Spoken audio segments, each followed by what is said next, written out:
हाय दोस्तों, welcome to my blog. आज हम आए हैं नए ब्लॉग में।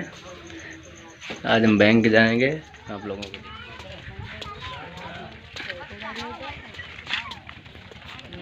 तो फाइनली हम दोस्तों निकल चुके हैं बैंक के लिए और आगे हम दिखाएंगे आप लोगों को बैंक हमारी कितनी दूर पे पड़ती है और वहाँ पे एटीएम मुझे बनवाना है, कितना टाइम लगेगा, वहाँ के कर्मचारी क्या कहते हैं देखते हैं आगे।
तो दोस्तों फाइनली हम बैंक में आ चुके हैं और इसमें प्रवेश करेंगे, उसके बाद हम देखते हैं।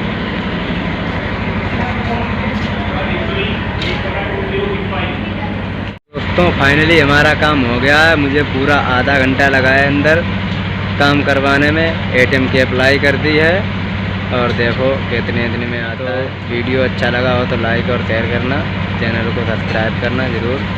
धन्यवाद।